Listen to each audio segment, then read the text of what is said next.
Um, Welcome to Civil Society and Nation Building. On behalf of the Bhutan Center for Media and Democracy, I'd like to welcome you this morning. Before I hand over the mic to our welcome address, I would like to call on our speakers. As I call on, may I request you to come please take your seat. Otashpem, Country Director for Helvitas. Mr. Gerald Daly, Coordinator UN Bhutan. Dr. Lam Doji, Consultant and former CSOA board member. And Marie, journalist and lecturer of communications. I would like to welcome the honorable members of the Parliament, National Council, and the development partners for this very important gathering we call Civil Society and Nation Building. And I would like to also thank BCMD for organizing this. And I would like to welcome everyone here today to have a very strong discussion and openly, so that we understand that nation building is something that all of us need to focus on. Now, even before the passing of the various acts such as the CSO Act, the Cooperatives Act, the Religious Organizations Act, even before these happened, discussions on civil society took place in the framework of our decentralization and good governance reform agenda. The establishment of Dzongkha Tsogdu's, Gewak Tsogde's, they were seen as very important means of taking decision-making closer to civil society. The role of civil society was also discussed as part of Bhutan's Good Governance Plus Review, which was done in 2005, where it was seen that there was indeed a greater role for civil society to play in relation to our transition to a democratic constitutional monarchy. I have three messages today. Those messages are: CSOs have the advantage of size. CSOs have the advantage of size. Number two, civil society and democracy make for a great partnership. Civil society and democracy make for a great partnership. And finally, Semda no Samtingo. The more we are able to combine mind and heart in the way we do our work, the more results we are going to achieve for the people, especially the people who are most vulnerable. Semda no Samtingo. We have about 101,000 volunteer non-profit associations in Denmark. So you can see it's quite a lot. It's from all aspects of life, sports and culture, health. Some people dining together to fight loneliness. It's in political, social, and environmental organizations. And then I think the new things that has come up lately is, of course, digital communities where people get together. They make movements and form associations which are more informal. I always had this question in my mind, civil society in Bhutan. Do we have a common understanding of what civil society is in Bhutan? When I say common, means to you, me, or to a bureaucrat or a parliamentarian or a person in the street, do we actually have a common understanding of what civil society is, how they contribute to nation building? The ideas and all that will be coming from so many perspectives. But when it comes to implementation, it is you who should be the one taking the leadership in that direction. So, Mr. Daly's ideas are very, very, I think, impressive and acceptable. But when it comes to really implementing it, I think we need to really go through thought process and have the understanding of the both parties, government as well as the NGOs and civil societies. Just we agree upon, based upon the presenters and as well as the ideas. I think being as a elected member, it is not that easy. So, but to have the idea and have a dialogue is a very good beginning. Underlying this discussion is, can you be a change maker? How traditional values were grounded in a stronger sense of community in the rural areas. So the other challenge is, how do we create this sense of participation in a more urban context where many of us may not even know our neighbors? We're trying to build up this whole kind of civic space in very new towns and new locations. So that's another challenge. But I like Gerald's suggestion, is that perhaps by the end of this discussion, if we could ask each of you to think about what is that one thought that you have, or that one step you would take to rethink civil society space. When Amrish was sharing about shared history and shared destiny, I thought that is very important.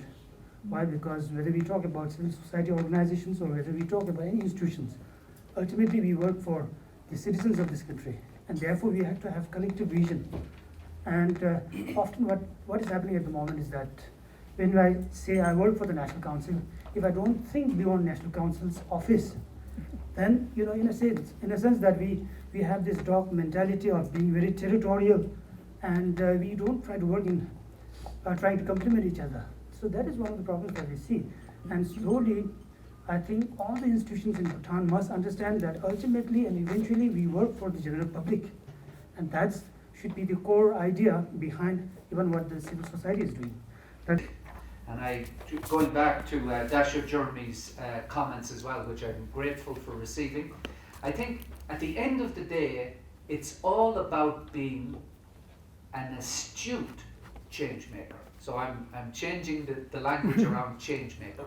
I'm changing it to astute change maker. Some of you may remember that His Majesty speaks about the 5 great qualities of the Bhutanese. SMART. S for sincerity, M for mindfulness, A for astuteness.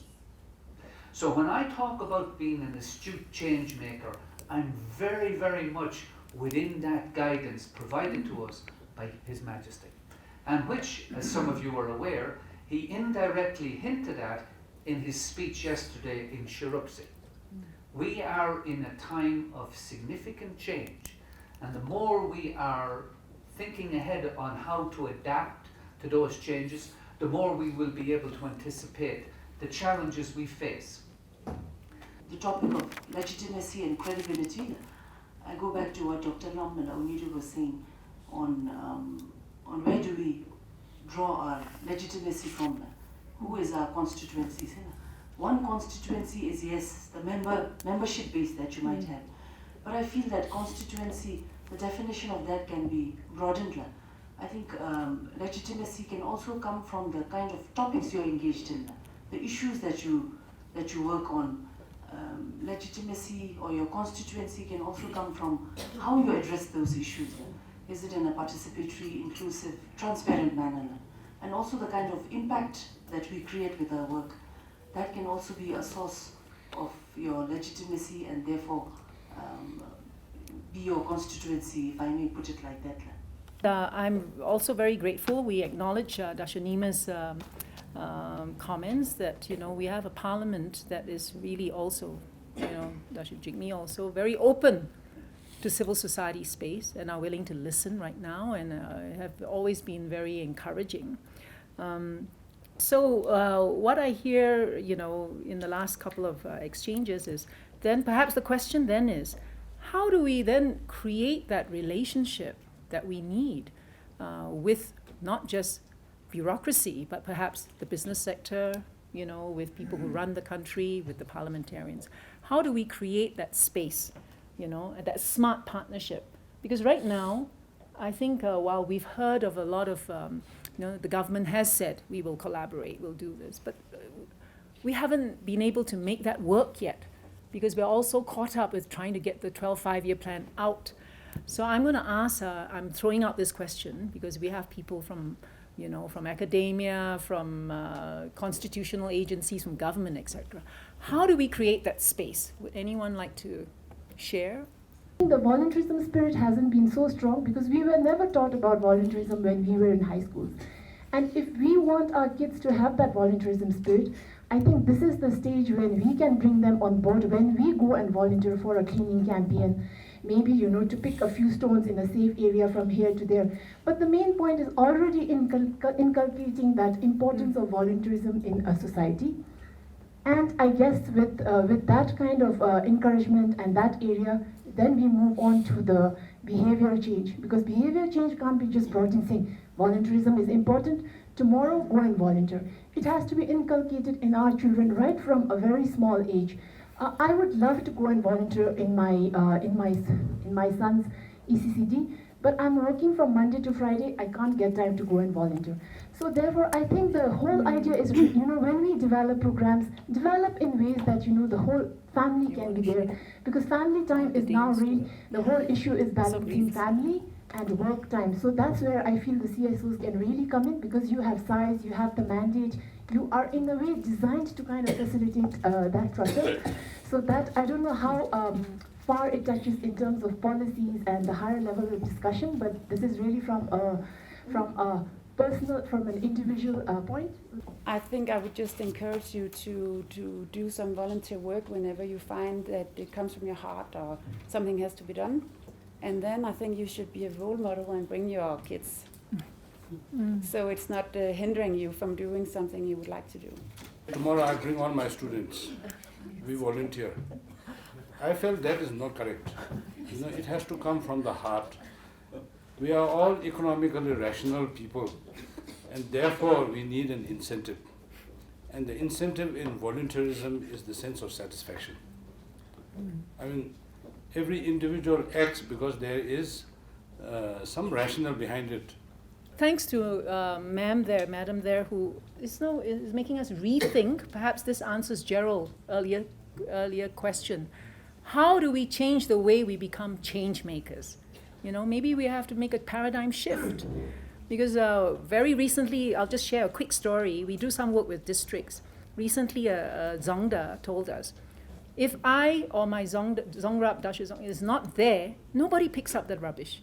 We have to be there then everybody will clean. So I said, but what is the missing picture?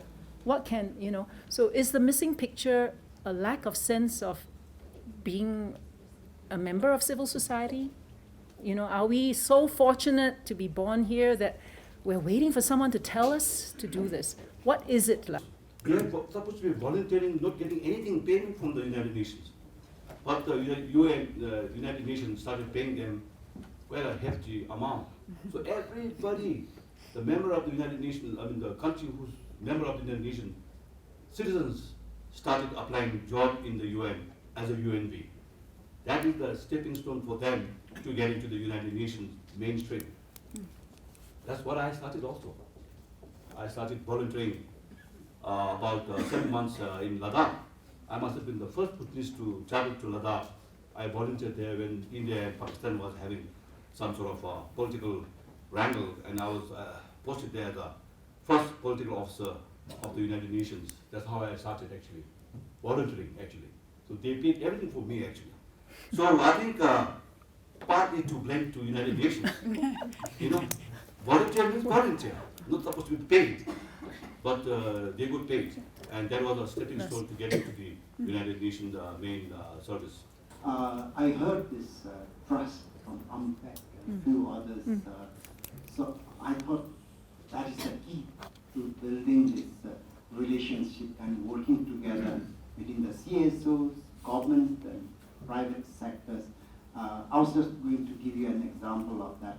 About 10 years ago, while I was working with the Department of School Education, I had a call from one of the principals in Pune saying, we have a problem here, a girl who's abused at home, so we have a problem. So the next thing was, I was thinking of renew all of the executive director of Renew. And then she said, okay, where is she? So we discussed the problem. Then the next day the girl was picked up and put in a rehab. Then I was asking, okay, how is the girl doing? Is there any way we can check? Then she said, no, now this is all confidential. We can't tell you where the girl will be and how will take care of her.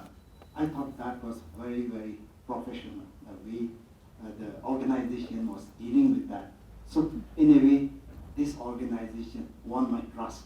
So the next time any situation like this, I would just call them up and then close my eyes. So in a way, trust is a two-way traffic. I was two-way street. It takes time, not overnight, and I'm very happy to see. I think this is also a process of building trust because we have honorable parliamentarians here and people from various organizations, important people. So this is a process, and I think someday it can happen. To begin with, how to work together, it's like this.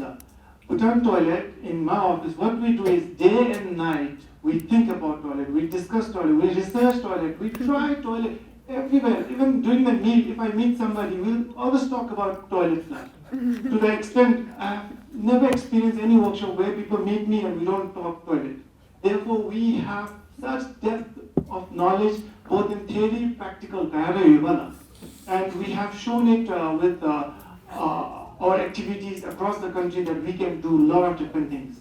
And one significant thing is the school toilet we are doing right now. What we can do is we can help save a lot of money. Government toilet design takes about 30 lakhs for 8-unit toilet. I'm saying we can build a better toilet for 5 lakhs.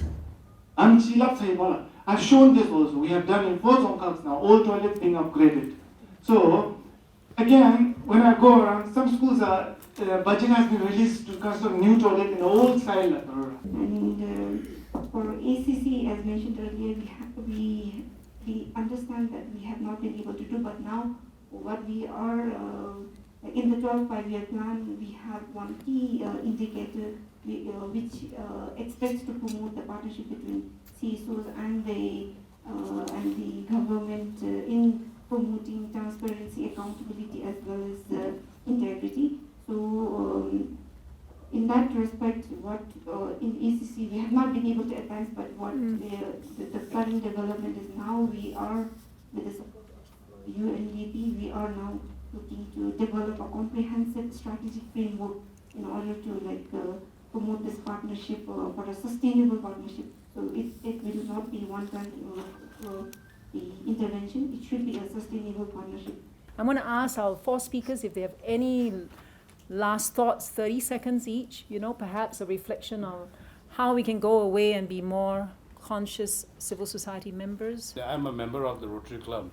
There, we come up with projects and the members have to co-finance. So we spend meeting every Friday evening, like a board meeting. We approve projects, and after we approve projects, then we ask for contributions again. So I think that is purely volunteerism, and I would like to really urge others to maybe do in similar ways, where you are spending time and you are also spending resources to help. Thank you. I would like to comment on volunteerism too. And I think volunteerism comes in many forms. And I think the most important point for people, why they want to volunteer, is a sense of taking part, a sense of community feeling, and feeling that people are stronger together. That's it. Thank you. That was 15 seconds. Amazing. A journalist does that. Gerald? Senda Nosam Tingo.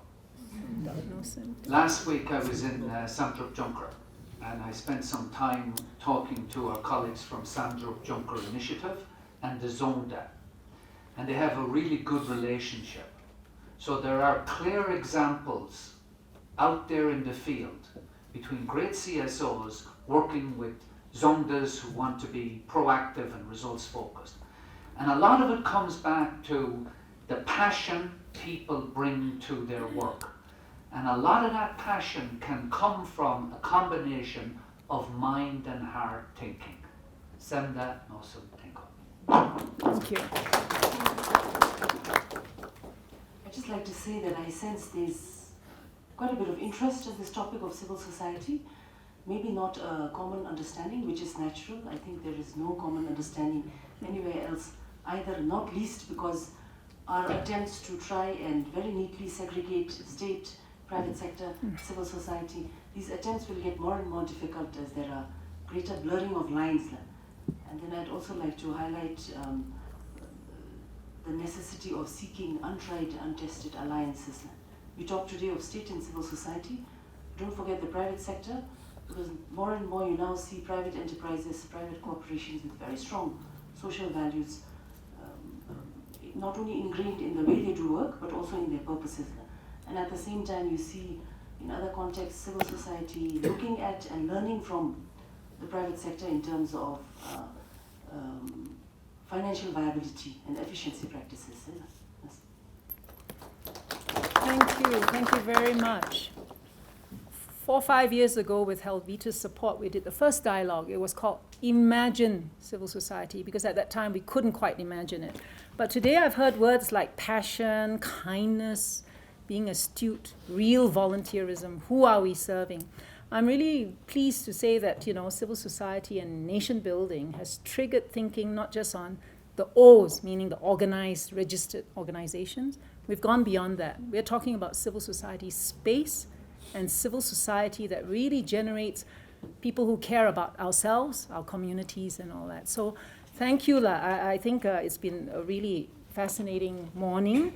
We've talked about how we can actually strengthen Bhutan's values, strengthen the way we make a difference, and all the other ingredients that will make this truly a land of GNH.